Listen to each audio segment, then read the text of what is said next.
Podcast presented to you by the DraftKings Sportsbook app, America's top-rated sportsbook. Be sure to like and subscribe. Leave us a 5-star wherever you get your podcast. I'm Johnny Venerable. He's Bo Brock, Damien Anderson, live here on Black Monday. We went live earlier. We've got some new information to share, but gentlemen, welcome to Black Monday, where the Arizona Cardinals appear to start a new chapter with their franchise as Michael Bidwill took to the media to address the firing and the dismissal of head coach Kliff Kingsbury and general manager Steve Keim, who stepped away permanently. But, DA, we didn't have you on the podcast earlier today. Bo was at the press conference firing heaters at Michael Bidwill. Your initial thoughts and reactions to Keim and Kliff being out of the Arizona Cardinals franchise? Well, I think it's understandable, Johnny Bo, just given the 4-13 record, the underdevelopment of Kyler Murray, and the money spent this offseason, and you want to see the fruits of your labor offensively, and you have a offensive coach offensive head coach that's supposed to mesh well with the quarterback situation. And that just hasn't gone well. Plus the distractions off the field. You understand why Michael made the decisions that he did. He dropped some baggage, right? Michael Bidwill dropped some baggage that was kind of holding this organization back. And, we've had a couple facelifts for this team, but I don't think anyone that's going to rival this. This is, I like what I've seen from the chat as far as Bidwill. He's out on his own, and he's lost his buddy, Steve Keim. Steve Keim, he offered his resignation officially, according to Bidwill, last week. The general manager, who in 10 seasons yielded one playoff win, a thriller against Aaron Rodgers and the Packers.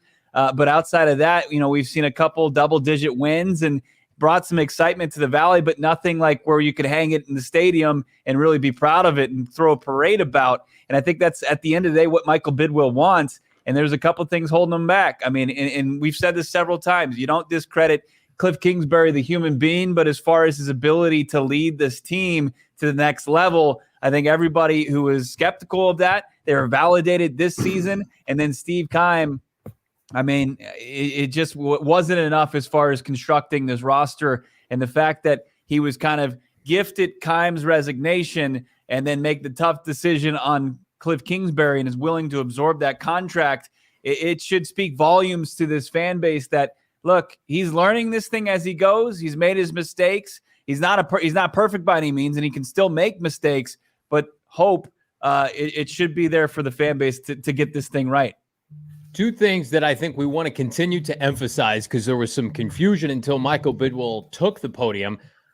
Kliff Kingsbury did not resign. It was not a mutual parting of ways. He was fired. He would still be the head coach of the Cardinals today if he was allowed to be. Michael Bidwill said tough decisions had to be made, and he coupled that in with some injury stuff, but basically they didn't win enough games. And Michael Bidwill said as much today, and that was great to hear. And then doubling down on, Steve Keim is not with the franchise anymore. I think there was some uncertainty. People thought he would linger around. He would be back in another role, but still meddling. No. His time with the franchise, with the Arizona Cardinals, is done. Put a bow on it. Steve Keim, Kliff Kingsbury do not work for the Cardinals anymore. That's important to classify, because I think there was this morning, it was like, he's still going to linger around a little bit. No, that's done. And Kliff did not opt to walk away from the money he was going to be paid, and he's going to be paid handsomely.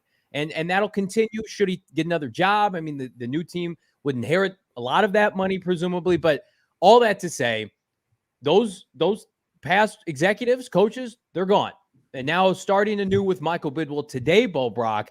And I think the number one takeaway I had from that press conference today, watching it, you're zinging heaters at Michael Bidwill left and right. Kudos to you. We bring it here on PHNX Cardinals. Number one is, I listened to a man that for the first time, and I could be proven wrong on this, is open significantly more so than in years prior to outside hire. I love the line about, I'm reaching out to GMs and executives I respect around the NFL, who are the best and brightest youngsters that are up and coming, executives, GM candidates that we can interview, cultures that we can emulate. Now, they did interview Quentin Harris and Adrian Wilson already, so you can check those boxes. But man, oh man, Bo, it doesn't seem like they're going to stop there. That was so refreshing to hear from Michael Bidwill today. Yeah, he said cast a wide net, right? He said, we're going to cast the widest net we possibly can. And it's ruling out, what the main speculation has been even before Kliff Kingsbury was fired, that they were just going to go internally like they've gone for so long. As you pointed out, since 94, they haven't had an external candidate for a GM with this organization. So I see it as this, guys, is an opportunity for Michael Bidwill to get his groove back. He just we wish the best for Steve Keim as far as his health-related issues that are keeping him away and what ended up having him decide to resign from this team. But Michael Bidwill is getting out of a toxic relationship, one that held this team back for far too long, even with a franchise caliber quarterback that they were finally able to get right. But now Michael Bidwill is learning on his own. It's like he's single and ready to mingle and learn some things about himself and the organization, and it should be exciting, right? I mean, this is a guy who's very intelligent. This is a guy that has the will and want to win. He just hasn't been, by who he surrounded himself with, put in the position to do it. It sounds like he's willing to delegate. He's willing to spend money. And that's exciting. And, already starting to look at some candidates. We heard from Bidwill today. They asked, how quickly should we expect this process to go? Does he understand the sense of urgency? And he basically said, yeah, I do understand that. And, despite, Sean Payton, according to the NFL, not being able to talk to any teams because he's under contract with the Saints until January 17th, a week from tomorrow, they do understand that there's that sense of urgency. I'm not going to get into details of any of the candidates we're reaching out to, other than to acknowledge that I've done the 2 interviews with one with Adrian, one with Quinn. Oh yes, there's an incredible sense of urgency. Oh yes, there's an incredible sense of urgency, and believe me, I've been like I said, on the phone and exchanging texts and messages and phone calls and getting the input of a lot of folks and trying to get a 360-degree view of a number of candidates. And we're also not done looking at it. There is no fixed list at this point. I'm trying to throw the net, cast the net as far and wide as I can. Chef's kiss to that, baby. There's no fixed list. This isn't set up for internal candidates to pluck these jobs. Hot damn. That's a great quote, Damien Anderson, from the owner of the Cardinals, who knows that this team does not need internal candidates to be able to fix it. They need to go external elsewhere to see how it's done. And, man, we're going to get into the list of the guys that they're potentially bringing in. But do you feel like this is a new Michael Bidwill that we're seeing right now? I think that, honestly, he's forced into this situation, guys. Like, yeah. I mean, in the reality, we talk about, how magnetic the game of football is and how everybody could see it and how you get it almost immediately the pulse of the fans, right? So not having that successful season, it's all past practice. You saw what happened at other ball clubs, coaches getting released within their first season. And it was just a matter of time. I think Michael did his due diligence, saw that this wasn't trending in the right direction, and I'm sure that could be seen in maybe ticket sales, right? I mean, whether it be their fan account and how people are interacting with the organization. And when people start to walk away, you've got to start paying attention. And I think that he did his due diligence by interviewing Q and Adrian. But I think that he's at a point where he's either going to be comfortable with that and maybe they're a complete 180. But I think it's a culture change where they need discipline, accountability, and someone that's done it before, right? Someone that has a proven track record. Because we could talk about Q and Adrian, right? But in terms of success, how has that how is that formulated for the Arizona Cardinals? We haven't seen that yet because it's always been tied to, as you mentioned, Bo, Steve Keim and the one playoff appearances in the last 10 years. Yeah, no doubt about it. It's and the cool thing about this is, Steve Keim or Steve Wilks in 2018 when they were facing a head coaching change, it was like Steve Wilks at the time, given the I guess what he was dealt roster wise, he just couldn't compete. Right, this team needed to go a different direction. That he wasn't at that level yet, and then you bring in Kliff, and you can't deny he was a decent coach, right? And with the move today, it was that Michael Bidwill was saying we're not like the ceiling for Kliff was mediocrity, right? Right. Average results, a playoff appearance, not competing in that playoff game. That Michael Bidwill is willing to absorb the contracts and take the hit money-wise because he and the organization are now no longer going to accept mediocrity. They're not going to hang, hey, we got second place in the NFC West banners and had a playoff appearance at State Farm Stadium. Yeah, and I think you look at this season, and for all the people that want to bitch and moan about injuries, like I get it. Michael talked about it today, but he didn't use that as an excuse. An excuse would have been bringing everybody back and saying injuries were the reason we were 4-13. We're moving forward with the current regime.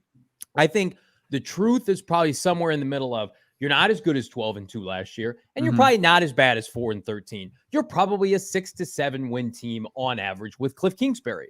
And now we know that that's not good enough. In a division with 3 Super Bowl caliber head coaches, presumably McVay if he stays, Kyle Shanahan, Pete Carroll, that routinely the standard is not playoffs, it's win playoff games. And that's what the Cardinals need to do. We need to have the standard with our division. He kept talking about winning the NFC West and the standard within our own division. Well, to do that, you have to have a Super Bowl caliber head coach. I believe that, or somebody that you think, D.A. and Bo, that can blossom into a Super Bowl caliber head coach in D'Amico Ryans. That was never going to be Kliff Kingsbury. And I think that what Michael Bidwill told you today was we've had a point where he's a hard worker. We appreciate his contributions. It's time to get an upgrade. And with all due respect, and I don't want to spend too much time on this because I feel like it's disrespectful to Vance Joseph. That's not Vance Joseph. And the people that are putting that out there, that's coming from the Cardinals. That's a little bit of propaganda, in my opinion. And Michael almost let it slip during the discussion today. They are going to meet with an internal candidate, or they already have a third person. That was Vance Joseph. Whether that's taken place or not, that's probably upcoming. What are you doing this for, Bo? What do you? No, I think no, I'm not. I'm agreeing with you. I mean, do you remember when BA walked away when he retired? Remember who the number one candidate was?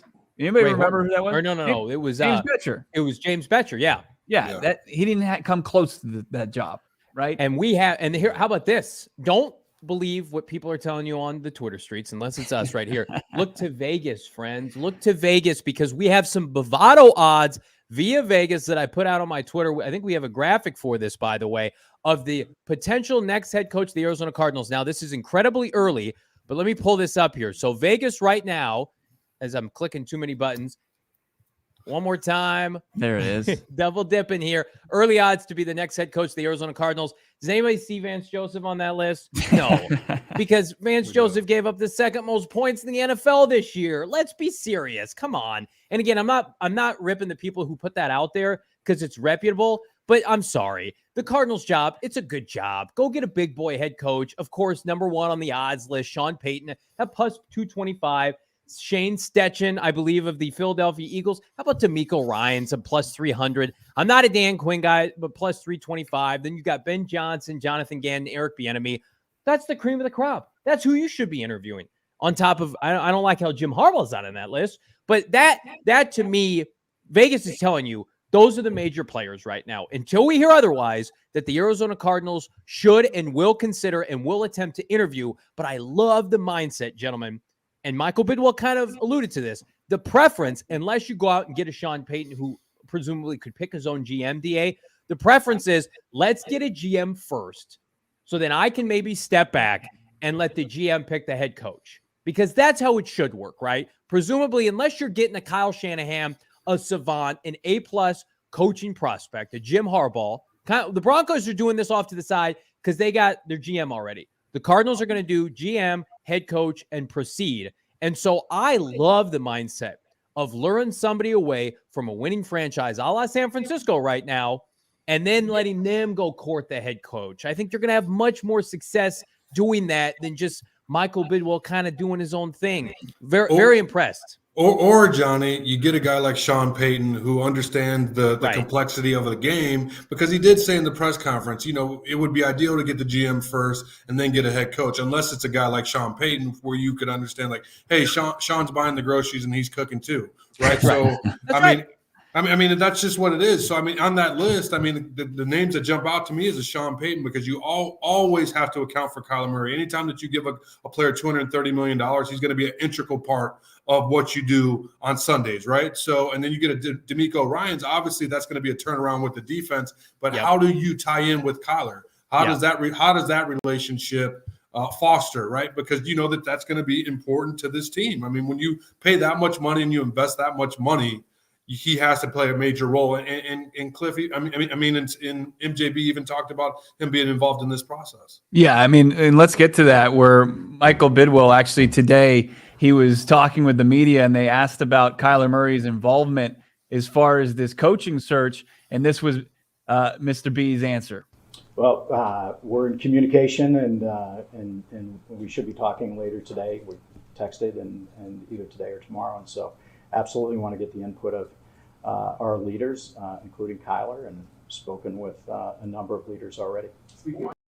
Did you guys hear that? He's hip. He's cool. He texted Kyler. There you go. He's down with it. He's hanging out with the young kid. You're joking, but here's what I like about that. There have been reports from the national media trying to paint a picture that Michael Bidwill does not like Kyler Murray. You know who's the last man standing right now? It's not his buddy Steve Keim. It's not his head coach Kliff Kingsbury. It's K1. It's Michael Bidwill and K1. That's all we asked for during the season. Be the last two standing. But Johnny, be honest with yourself. Like, just throw it out there. Roughly $70 million doesn't compare to 230. Right? Well, I know, but so he has to stick with Kyler versus. Well, good. Kliff Make it, make it work, right? Text him, make it work. Involve him. Be a thought partner. Well, shoot him. It empowers him, right? It makes him feel like he's a big part of this, and that's great. That's what people want, and to see him take a step forward as far as the leadership. But it also he doesn't have a whole lot of wiggle room. If he's involved as far as who's the next head coach, and he signs off on it, and then 3 weeks into next season things aren't going well, and he's like, well, I don't like the guy who's telling me what to do. It's like, well, you signed off on this. You like this guy. You told me yourself. So I think that it helps Bidwill and the Cardinals kind of hold Kyler Murray accountable as far as who's the next head coach, because it excites me, the idea of a leader coming in that can kind of put the clamps down on Kyler Murray, that can help just kind of start to continue that development, especially on the leadership side of things, to where he can take that next step, because it wasn't coming from the previous regime. And I think Kyler's taken so many shots and arrows, and some of it by his own accord, right? And his own admission and mistakes maybe that he's made.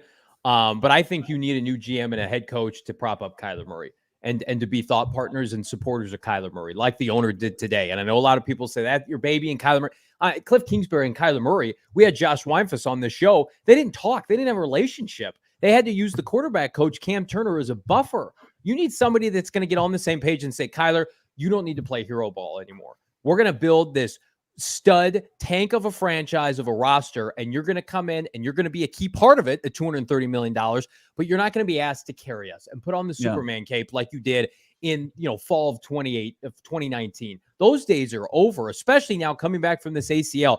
And I love the line from Michael Bidwill basically saying, we got basically our ass kicked by a third string quarterback yesterday, but the roster was so good enough, it didn't matter that it was Brock Purdy. Right. And yes, Kyle Shanahan can elevate. Right.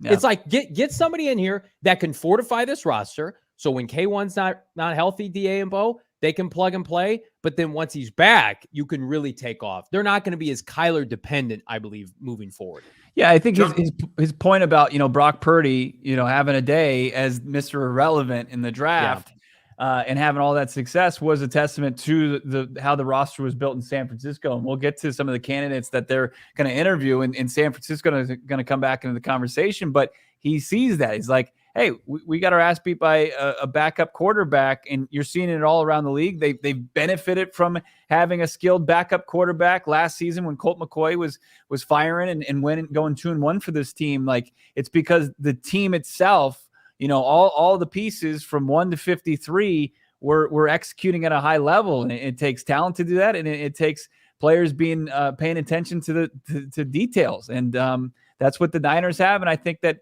Michael Bidwill kind of covets that a little bit. Da.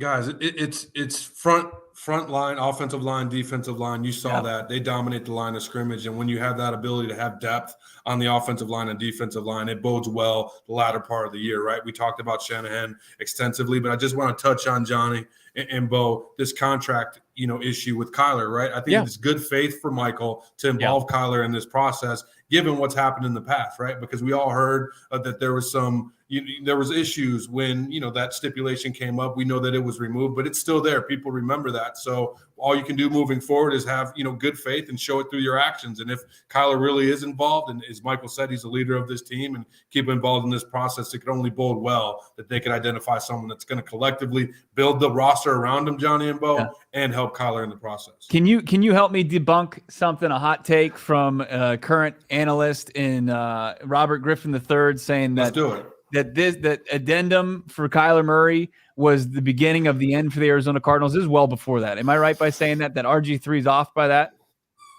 That he's off? I mean, they have time, but I think that it was disrespectful. I do as I don't disagree with that. Yeah, the only way they recover from that is if they start winning games. Winning games, Johnny. That's exactly it. But I mean, and they can only do that because you showed disrespect, Bo, by putting that in. We haven't heard of it, maybe in other contracts, and maybe because of visibility of the game today that we do hear about those stipulations in contract. But you haven't heard that before. But all Michael and whoever he hires as a GM can do moving forward, because we see guys like Aaron Rodgers. Granted, there's a big, difference between Aaron Rodgers and Kyler Murray. They're both superstars, but Aaron Rodgers has a championship. Aaron Rodgers has MVP, so he's going to be involved in those conversations. And one may say that, Kyler hasn't deserved that yet. Yeah, he's a great talent, but he hasn't deserved that yet in terms of his consistent performance. And Michael's probably like a little bit old school, right? Like, hey, you got to earn it before, we give you all this money and you're meeting with the player personnel. But I think given what's happened, and everything, all the changes that Michael has made, releasing Steve Keim of his duties, firing Kliff Kingsbury, and also involving Kyler, I think he's open for new opportunities for this team, and he's changing of the guard. And I think that in order to be better, he has to change too, and that's why we see these changes coming. One last thing on this, and I'm just going to throw it out there, completely speculating irresponsibly, but the fact that he was willing to put that in Kyler's contract, and everybody seems to think that was Bidwill's doing. When we look at two guys who they let go of earlier today, in Steve Keim and Kliff Kingsbury, I wonder if they had similar type addendums or clauses in their contracts to where they fell short of those, and maybe they're not on as big of a hook monetarily wise going forward. Well, John Gambadaro of Arizona Sports said the contracts were guaranteed, but for how many years we'll see. But I mean, listen, I think there's probably some truth to that. Maybe an option year in the last year, but I mean, this franchise is, I think, worth $5 to $6 billion, and it hosts Super Bowls. Like, they have more money than they know what to do with. Joel in the chat, thank you for the $1.99 super chat, Joel. When can they hire a head coach? Well, anytime, but I think they're going to take their time, rightfully so. GM head candidates are being lined up, and we're going to talk about that here in a minute. I would imagine that comes first, unless there's a Sean Payton kind of announcement, which I expect to come as well. Brother Numsy, 99-cent super sticker. Thank you so much, you guys. We appreciate all the love. We've had a banger of a day. It has been a slog getting through this season, but it's because of all of you that we've made it to this point. We love all of you, and now it's a healing time, right? And what better place than to do that and to start new beginnings than on the DraftKings Sportsbook app? Wild Card Weekend. Listen, the Cardinals aren't playing. Hopefully by next year they'll be in the wild card. But right now, all you new and get this, existing customers can get a no sweat bet each day of the wild card round each weekend, not the weekend, each day. All you got to do is place an NFL bet of your choice. And if it loses, you'll get a free bet back up to $10. So if you lose, you put a 10 spot down, you get a free $10 back. Download the DraftKings Sportsbook app now. Use that promo code PHNX. New customers can bet $5 on the NFL, get $250 in free bets instantly. So it's a double dip. PHNX, $5 bet, $200 in free bets instantly, only on the DraftKings Sportsbook app with promo code PHNX. Minimum age and eligibility restrictions apply. See show notes for details. J.J. Watt, our final DraftKings king of the game yesterday with his 2-sack performance against the San Francisco 49ers. J.J.'s gone. Steve Keim is gone. Kliff Kingsbury is gone. We're still here, though, Bo. That's right. And a bunch of the Arizona Cardinals players, I'm sure, were making some January tee times, probably back as early as November. You need to make your next tee time be the PHNX Tee Party, presented by our friends over at Four Peaks. You got to come to the party this Friday, the 13th. We're all hanging out together. You can believe that Johnny, myself, the rest of the PHNX Cardinals crew are going to be hanging out talking who's going to be the next head coach, who's going to be the next GM. We're going to have that discussion with you and all of our diehards, renting out the entire driving lanes. We're just going to go let the big dog eat, hit some bombs out there, hit some lasers, get that big drive energy out there, all while enjoying the great, delicious brews from Four Peaks. Of course, you got your kilt lifter, you got your wow wheats, you've got your pumpkin porter still on tap, which is unreal. And of course, the PHNX Suns crew are going to be out there begging, not for rain, but actually for a Suns win. For God's sake, they need it at this point. They lost 6 straight. They're going to have their pregame. They're going to have their watch party. They're going to have their postgame, all there at the Dobson Ranch Golf Course. Come join us. You got the beer samples. You got the swag. All you need to do is click the link in the description. Reserve your spot right now. And for you diehards, you can save some cash as well. In your Discord, you got the special link there for you. Save 20% off this awesome event. Check it out. The PHNX Tee Party, presented by Four Peaks, going down this Friday, the 13th. I will be at Dobson Ranch with my entire family. I will be looking to do what Michael Bidwill did today and stiff arm some folks. Stiff arm and Kliff Kingsbury, maybe stiff arm a couple kids. Anybody want to watch my kids as I get a couple whacks off the tee? Let's go, Dobson Ranch. Let's go, Four Peaks. Let's go, PHNX. We kind of buried the lead a little bit because we get to talk about, how about this? Hot damn. Day one into Black Monday, we got some real reputable general manager candidates for the Arizona Cardinals that they will, in fact, be meeting with.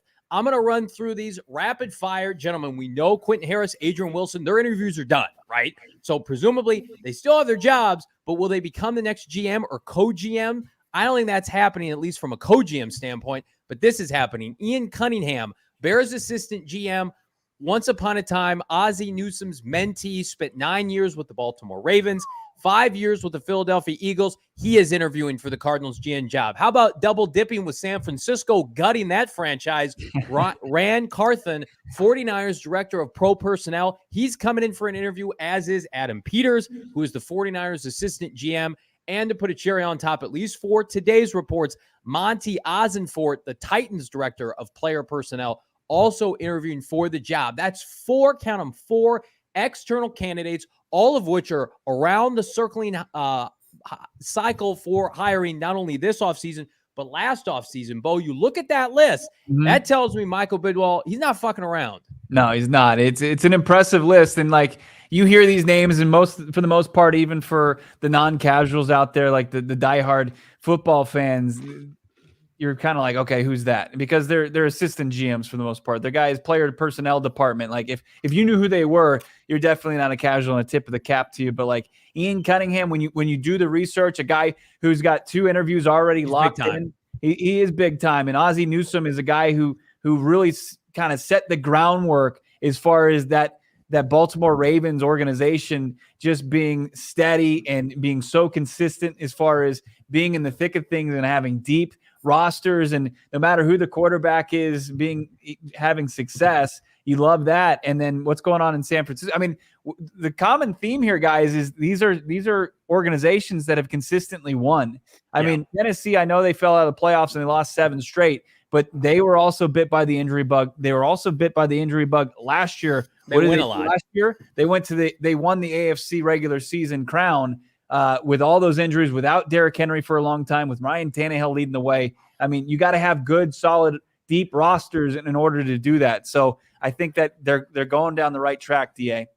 Yeah, they're definitely trending in the right direction. And I like Cunningham with his Eagles in Baltimore history, because these teams, including Peters and Carthon, they know how to build the trenches, and they know how to get, build up their team through the draft process, identify guys that are going to stick and keep them, right? I think that over the years we've seen throughout the Arizona Cardinals, they haven't kept their talent. And you see teams like Baltimore and the Eagles, and they keep their talent, and that's why they're competitive every year in and year out. And we've seen firsthand what the 49ers can do, when their ability to to get pieces, key pieces, and do well in the draft. And that's also a privilege of drafting high, which the Arizona Cardinals have the ability to do. So they could identify a guy that they could get that's going to be around this roster and have maybe that Joey Bosa or Nick Bosa impact on your football club.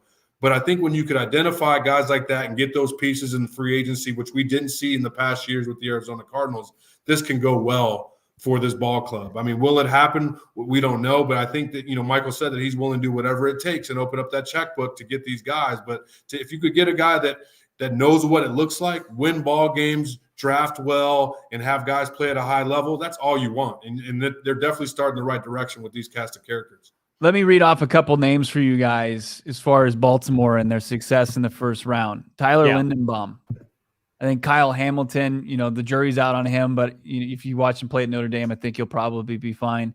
You got Patrick Queen. You've got Lamar Jackson, Hayden Hurst, Marlon Humphrey, Ronnie Staley, CJ Mosley. I mean, you've got some big-time players. Bo, let me stop you there Devin with Lamar Duvernay, Jackson.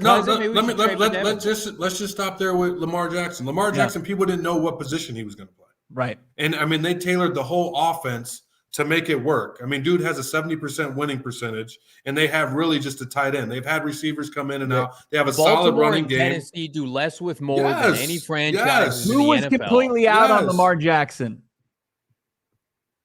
A quarterback-hungry team named the Arizona Cardinals. They didn't even want him. Sniff it. Didn't even sniff it. That's why he lasted until the 32nd overall pick. But they took Josh Rosen in the very same draft. But I mean, Johnny, real quick before you get that, I think that's why it's so important that we get a guy like that, because they can identify the coaches that can maximize that talent, right? Yeah, we talked about the first-round draft picks with this team. That's it.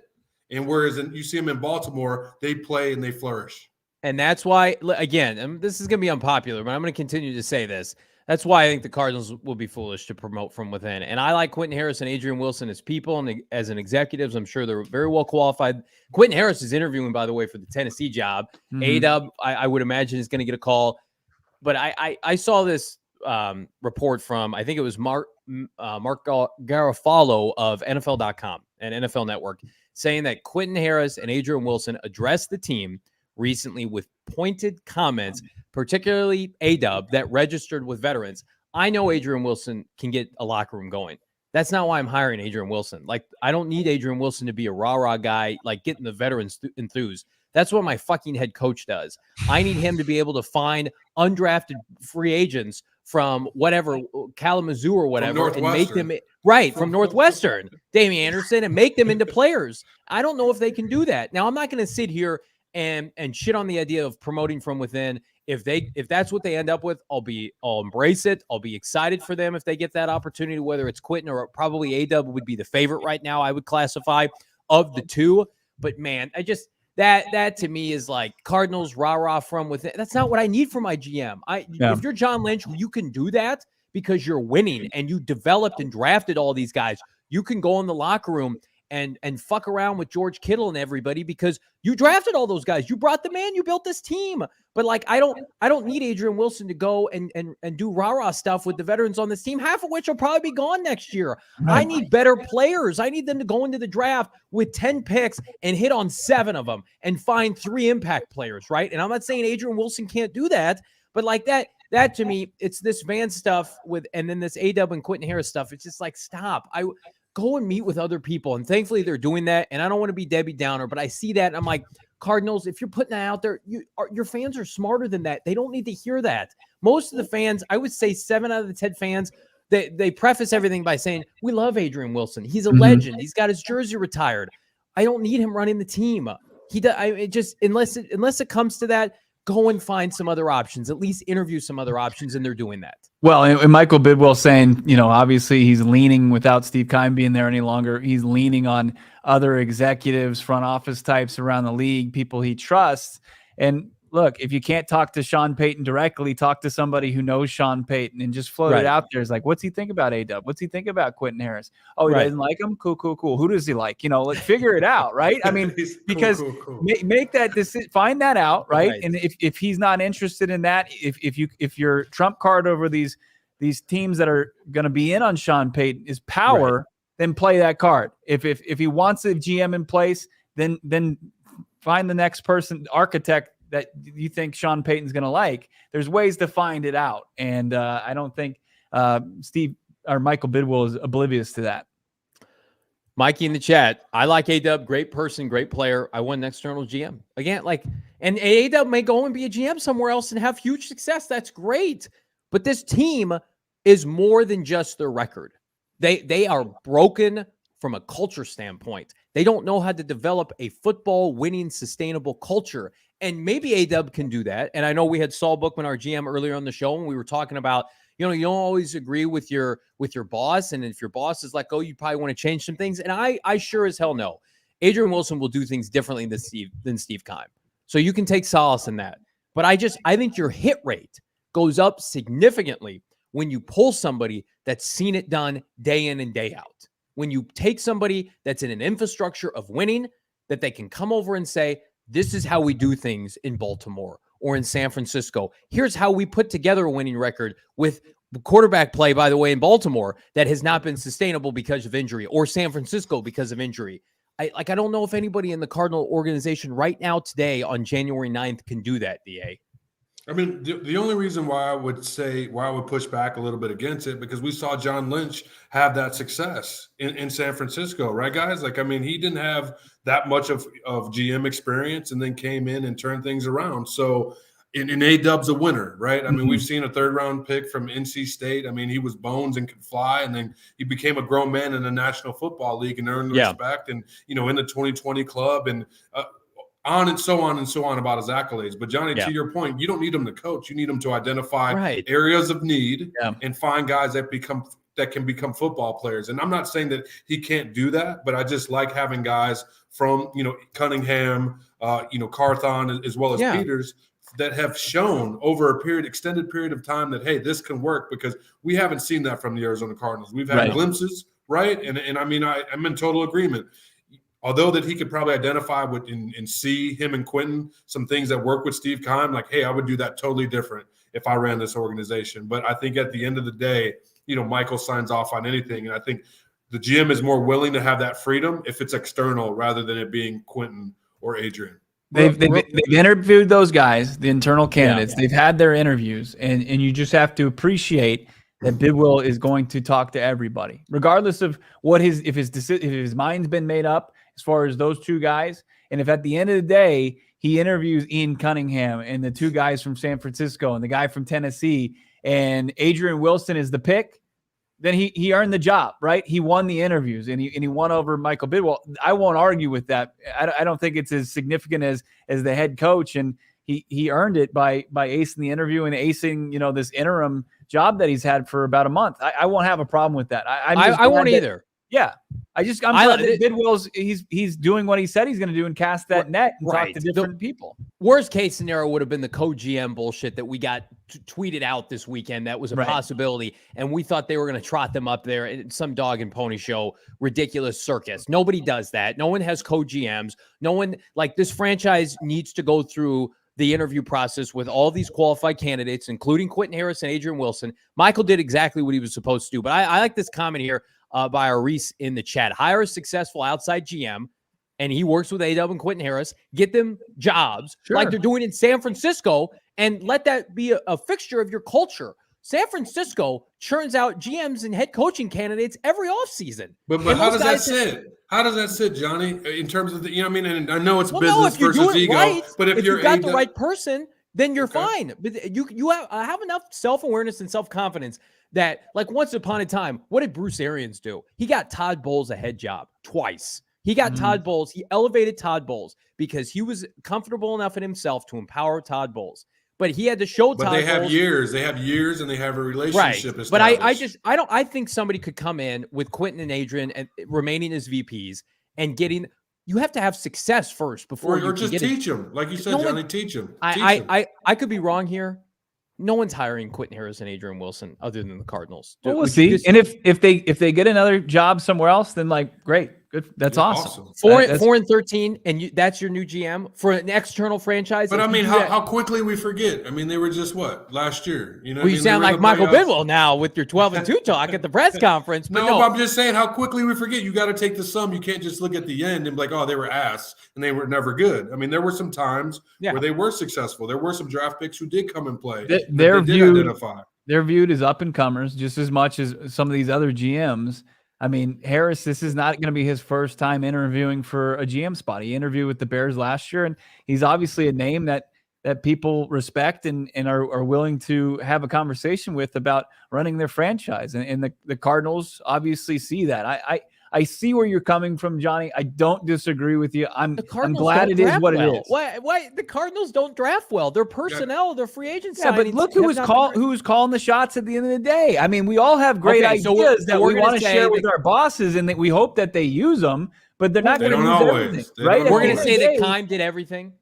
We're okay. If that's the mindset, then if we can get confirmation or that Michael, this has been all Keim or Michael, and that Kliff or Adrian and Quentin, they have ideas and they haven't been utilized. Like, what did Keim say once upon a time? It's like, I wanted Adrian Peterson, but Rod Graves wanted Levi Brown. Like, that was the scenario back then, right? And Russ Grimm and Ken Wisenhunt trumped Steve Keim. He's put that out there. Keim wanted Russell Wilson. You're hurt. You're damaged by this franchise. I can just see it. It's going to take a while for those wounds to heal, and I understand that, and I see where you're coming from. Absolutely. No, look, and I don't mean to be disrespectful. That on Q. Don't put that on A-Dub. But guys, this is all about timing, right? Like this whole game is all about timing. If you're looking for another position, obviously it's best to spark when you're hot, right? Just like Kyler, Kliff, and good thing that they did, because hopefully they all got paid upon their departure. One on the injury, Kliff got his guaranteed money, and I don't know how it impacts Keim in terms of him walking away, but in terms of their families, right? They get that financial security. That's why we're all doing this.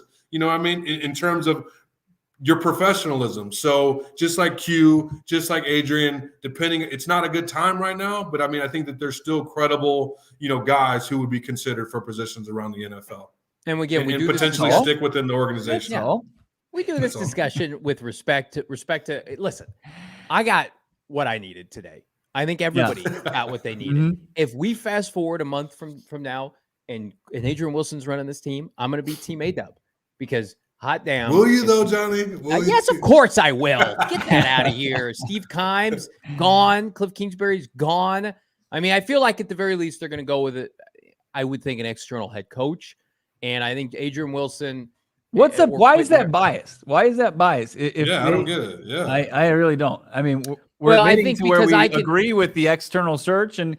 Do your due diligence, Michael. Yeah, absolutely. Do your due diligence. We're all about exploring other opportunities. Let me speak up for my co-hosts here and say that their preference would also be to go external. I think would is that correct? For sure. Everybody on here is team external. Let's get some new blood in. If we had today and we're sitting here and we're spiking the football after today, and then it's all said and done that it's Vance Joseph and the co-GMs are either one or Quentin Harris or Adrian Wilson, I think you can't. I don't think you could spend that to a fan base. We're gonna have a problem. Yeah, we're gonna have a problem. We don't have any problems today. We got first world problems, baby. Talking about the Arizona Cardinals, turn into chapter anew. We're gonna keep this conversation going. But gentlemen, I want to remind you guys: if you are not on Underdog Fantasy, what are you doing? The regular season is over. Daily fantasy is where it's at as we enter the postseason. Dabble a little on the NBA if you want, maybe not on the Suns because times are tough. Times are tough, but Underdog does daily fantasy sports differently. Draft your team against 5 of your friends and the highest scoring squads for the night wins that cold, hard cash. Draft 6 NBA players with no positional limits, and that is it. Pick all shooting guards. Do whatever the hell you want on Underdog Fantasy because it's daily and it's full free. It's easy to get started. Go to UnderdogFantasy.com. Download the app, sign up with promo code, you guessed it, PHNX, and get this. Underdog is going to match your first deposit up to $100. So you put in $100, bam, you get $100 right back to dabble. What better time than to pump up Underdog Fantasy right now than the football playoffs right around the corner? Playoffs? Man, oh man. Playoffs. Take all the hires, Niners against the Seattle Seahawks. Do it on Underdog Fantasy. Do it with PHNX. Get in on the action today. It's days like today where the OGs just hits different, right? OGs brands, it's going to taste that much better. Even on the dog days, even after losing 7 straight and the staring down potentially another year of Kliff Kingsbury and Steve Keim, OGs can help better your life. Let's talk about flavoring your life. Let's talk about flavoring your dreams. OGs can do it all. Arizona's Cannabis Kitchen, it's got a gummy with some cannabis in it for everyone. Let's talk about their brand new CBD to THC happy balance ratio. Can't get better than that. The flavors are unmatched. Strawberries and cream. And you can find all of their great brands, all their great products in your local dispensary. But also you got to check out their website for all their fantastic products, all of their gummies, including the raspberry orange, the orange creamsicle, their sleep time gummy. Any of you out there just kind of, you're going to have a tough time sleeping these days just thinking about the future of the Arizona Cardinals. Who could they hire as head coach? Who could they hire as GM? Your mind will wander. You don't need that. You need a good solid 8 hours of sleep, and good old OGs can get you there. Take that sleep time gummy. It'll help put you to sleep and keep you to sleep. Check out all their products, ogsbrands.com. You're saying, what's he saying? OGs, OGEEZ brands.com, and on Instagram as well at OGs Brands. Gotta be 21. So this morning, before we got news of everything that went down, and I was in a bad place. I was worried about the future of this franchise, and so I started searching for some mock drafts, and I found one. And I'm not going to plug it because I don't want to plug sites other than gophnx.com because, of course. But 2 quarterbacks went ahead of the Arizona Cardinals, and the Cardinals got to pick between Will Anderson and Jalen Carter. Let's go. The Arizona Cardinals have the 3rd pick in the draft. Here is the draft order. In case you missed it, we have been saved by Mr. Worldwide himself. Russell Wilson was cooking yesterday. How about this draft order, baby? Arizona Cardinals, 4 and 13. Mr. Unlimited. Mr. Unlimited, not Mr. Worldwide. God damn. That was me as a 34-year-old white man trying to be cool. Chicago, Houston might dabble in the quarterback market, or at least the Chicago Bears may trade down. Indianapolis is going to one up in there. How about a little Vegas action, a little Atlanta, a little Carolina, a little New Orleans? And there are sweet baby Arizona Cardinals at pick number 3.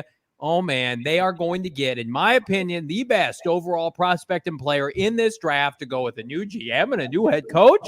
I thought Christmas was 2 weeks ago. It's today on January 9th. Gentlemen, we've buried the lead because this is a huge story. The Cardinals also have the 35th pick in the draft. They've got 2 third-rounders.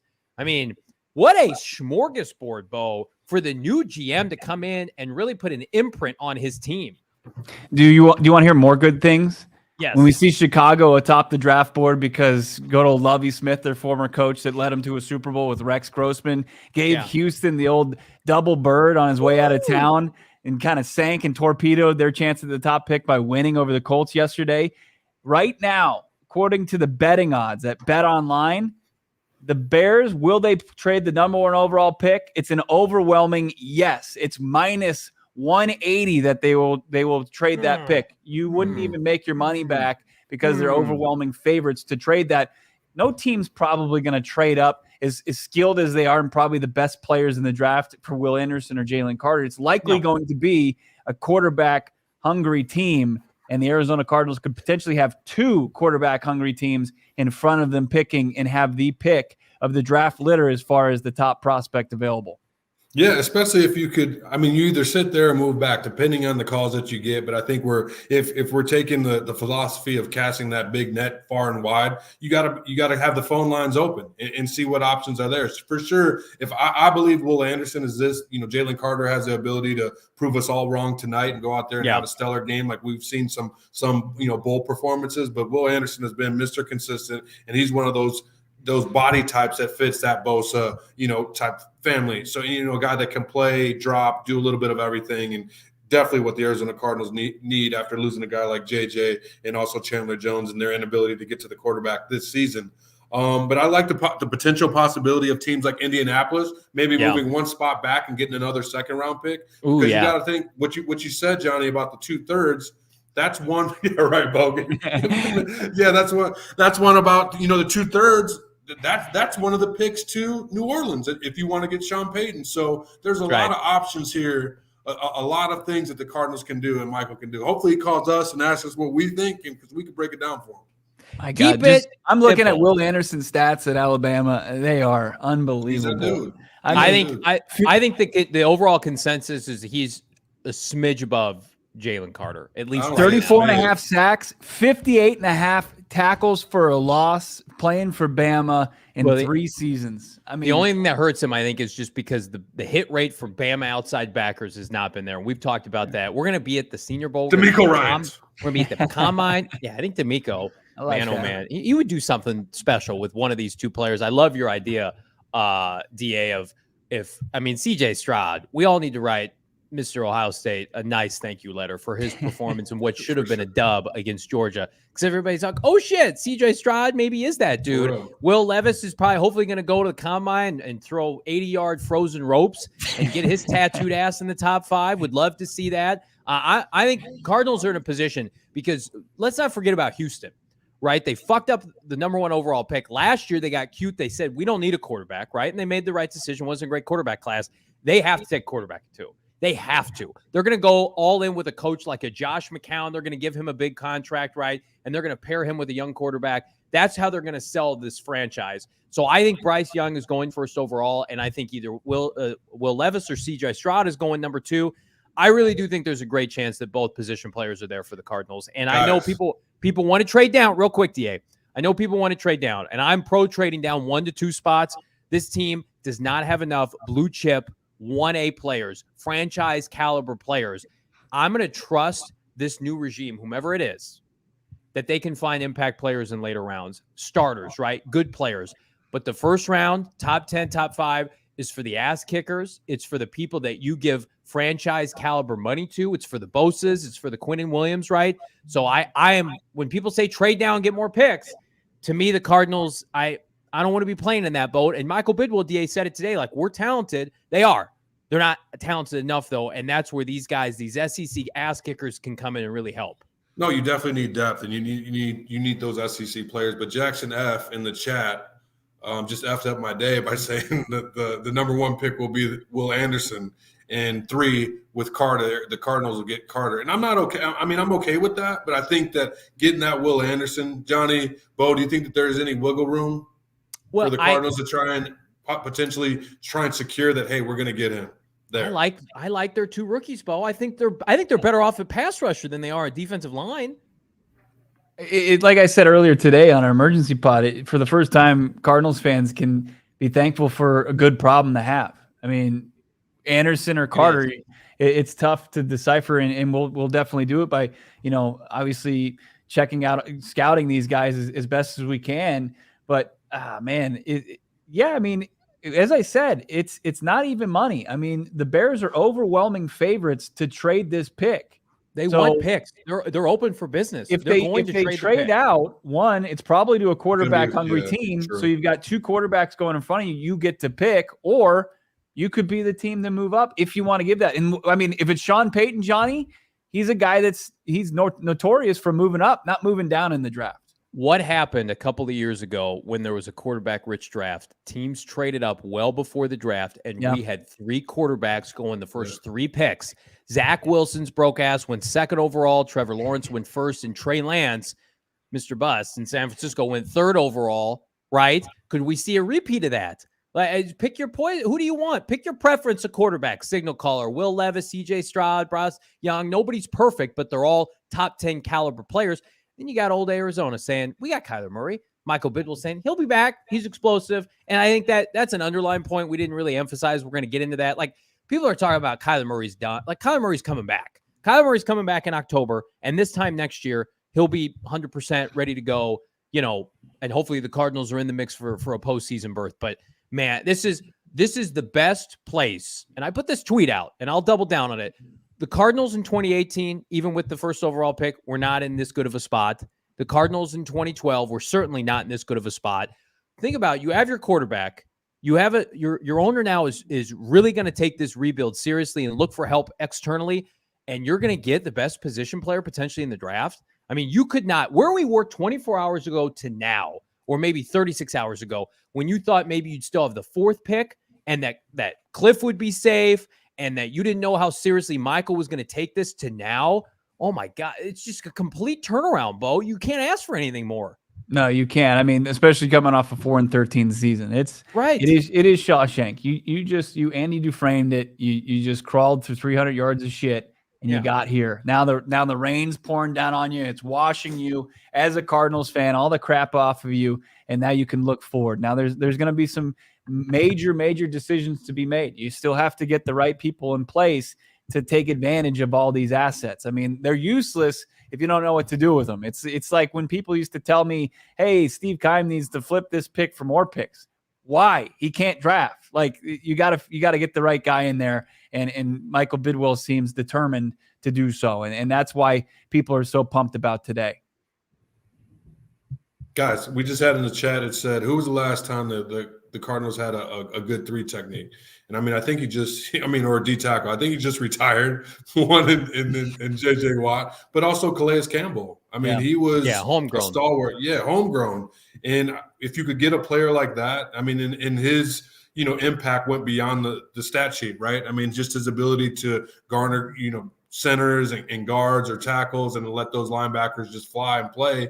And I mean, that's why I'm kind of torn. And I mean, I see the guys lighting it up in the chat talking about, Hutchinson. He had more hurries than Hutchinson, and Hutchinson's the rookie player of the year, defensive player of the year, and what Carter can be able to do. We saw in the semifinal game, hopefully has a stellar performance today. But I think you can't, Johnny, to your point, the Arizona Cardinals are in such a great position that they can't go wrong with this opportunity that they have at the 3rd pick. Don't you could say that Campbell played, he played a little outside DE. I mean, maybe 9-0 was the last time you had like a true defensive tackle, right? I mean, Campbell was a 5 technique and a 3-4, but Dockett was the beef in the middle when it went to a Super Bowl. He had 3 sacks in the Super Bowl. But I mean, we were spoiled with Chandler Jones, 1 playoff berth with Chandler Jones, and he was an ass kicker almost every year. I mean, those are, if I said what are the 5 most important positions in the NFL, you would say those 2 positions plus like quarterback, tackle, and corner, right? Or maybe throwing wide out. But I just, a disrupting defensive tackle that can pressure the quarterback from within. Maybe I'm just so bullish on these rookies that I feel like their growth was stunned a little bit by this coaching staff, and with a different group, maybe they can hit their stride 8 to 12 sacks. At least one of them, I feel like, will be a double-digit sack artist. But that doesn't mean you pass on Will Anderson. So it's a great problem to have. The Arizona Cardinals are set at number 3. That ain't changing. Even if Sean Payton comes here, newsflash, it ain't going to be for the 3rd overall pick. We're going to have plenty of time to talk about Sean Payton. Check out what our guy Howard Balzer has going on at GoPHNX.com. Slam the promo code Howard, HOWARD. Become a diehard right now. Get exclusive content you can't get anywhere else. 20% off our big tea party this Friday at Dobson Ranch with Four Peaks and Company. You will not be sorry that you did. There's no better time, gentlemen, than to hop into the member Discord for everybody here in the chat. Yell at Bo and I. Talk about who you want as the head coach and GM, because, again, the season is over, but the offseason has begun. And, Bo, nobody owns the offseason like PHNX and PHNX Cardinals. No doubt about it. Looking forward to those events like the Senior Bowl and scouting these players. And then, of course, the Combine. It's going to be unreal. Got to keep it locked up, especially – look, we can't use it anymore, the trapdoor-like thing any longer. What are we going to go to now? What do we pivot to? Is it Sean Payton as the next head coach? Just hit that like button if you want Sean Payton as the next Cardinals head coach. I think so. That sounds appropriate. That's easy. That's the easy button, guys. Yeah. Like button. That's the easy. And I feel like we've graduated from a point. It kind of felt like Sean Payton or bust for a little while. And now that like Michael Bidwill is taking this seriously, and we know the change is imminent, like, would anybody be surprised if Sean Payton was the next head coach of the Arizona Cardinals? I feel like 2 months ago when this show was promoting that idea, Bo, DA, it was getting scoffed at. And now it's like, well, they're the Vegas favorite. They have every incentive to hire him. Kyler Murray's a priority with this next coaching staff. It's just like, let's keep checking boxes. Top 3 pick, check. New regime, check. I mean, you get a Super Bowl winning head coach and Michael Bidwill pays up. I mean, you talk about a turnaround overnight for a franchise that literally looked dead and buried a couple of weeks ago. Johnny, I've learned to be cautiously optimistic how I navigate through life. Don't get me wrong. Sean Payton, I think, is the automatic first choice. But I think what's more promising to me is identifying these potential general managers and what where they come from and what they've been able to do. And I know that people automatically jumped out and said, the Bears, how are you trying to get a GM from the Bears? And it's like, they don't even know about, like my college coach used to say, like, no one wants to see the labor. They just want to see the baby. You know what I mean? Right. Like they don't pay attention. They don't know about them until you read. And that's why they tune into shows like us, where Bo, yourself, and myself fill them in on, their history and their accolades and what they've been able to do. And that's what I'm impressed about, because I know that that's hitting a home run. But when you could hit, singles and doubles and you never strike out and you stay on base, I mean, that could bode well for the Arizona Cardinals. So if they get any of these guys, whether it be Cunningham, Carthon, or Peters, I think they're definitely trending in the right direction. You get a coach that complements that, that's doing all the right things. Can we do it one last time? I want you guys to become body language experts and read Michael Bidwill. When I asked him today at the press conference, point blank, if Sean Payton was going to be one of the guys that he interviews. Let's look at the clip real quick, and then you guys do your work. I'm not going to get into details of any of the candidates we're reaching out to, other than to acknowledge that I've done the 2 interviews with one with Adrian, one with Quinn. What do you guys think? I mean, he got real happy for a Jordan second. in the chat. Bo deserves a raise. Asked him straight up. What has everybody in this chat ding, ding, ding. been asking? I mean, he looked happy. The last 6 months. Ask real questions. PHNX, Bo Brock's getting it done. How about that? MVP. You're the real MVP. Respect, Bo. Respect, Bo. Respect, man. What do we think? Look at that. Yeah, look at that shit-eating grin he had. It's like, hello. I've already been in touch with old Sean. And yeah, right. We're gonna have. We were coffee. texting. That's right. He was in his building. He was wearing a TCU T-shirt with his kids at the Fiesta Bowl. He was in State Farm Stadium. You think they had a combo? Asked about Steve Keim too, by the way. I think they were, with a smile like that, they were passing notes like they were in French class. It just they're gonna inquire, and that's all you can ask for. And you can make a run. And if Sean wants to end up in LA, like, there's nothing Michael can do about that. But I'm smitten with Michael Bidwill right now. I'll smile at Michael Bidwill if I see him, because Michael, I mean, I don't want to get on a soapbox about this, but there was a lot of concern heading into today, articles, comments, radio clips, that Michael was trending on going the wrong way as an owner. And not to speak ill will of his late father, but he was going to turn into what this product was in the 80s and the 90s under his dad.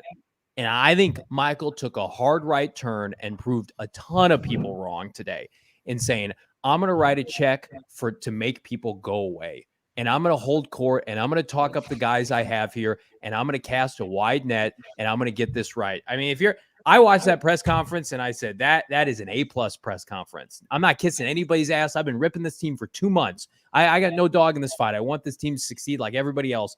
That was big time today. I enjoyed the hell out of that press conference. Yeah. To answer the question, how'd I look just like Bidwill. It was like 2 guys, big old smiles looking at each other. What? You going to talk to Sean Payton? He's like, I don't know. I'm not going to give any details on that. He's like, wow, do you know something? What do you know? Yeah, exactly. Oh, man. It's like when I'm on the Game Time app and I see those 60% off tickets last minute. I'm like, I don't know if I'm going to dabble, but probably I'm going to dabble on Game Time. Save up to 60% on tickets when you buy them last minute. It's the best way to support us. Buying the link in the show notes. We got concerts coming up, Suns games on the discount right. Hopefully Game Time tickets available for Arizona Cardinal games next fall with a new regime. I mean, all we didn't get today was an announcement of new uniforms. I feel like that's the one thing we didn't get today. It's coming. Responsible to that. It's coming.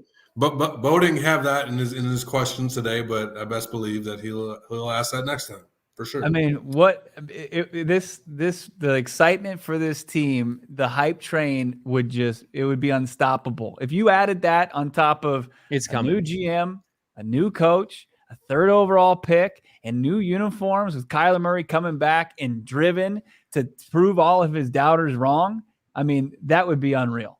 Sean Payton's going to come out in full new uniform with the team's new threads. With Kevin James. That's what we're going to see. Good question in the chat. Mike asking, you guys going to be on Radio Row for Super Bowl? Yes.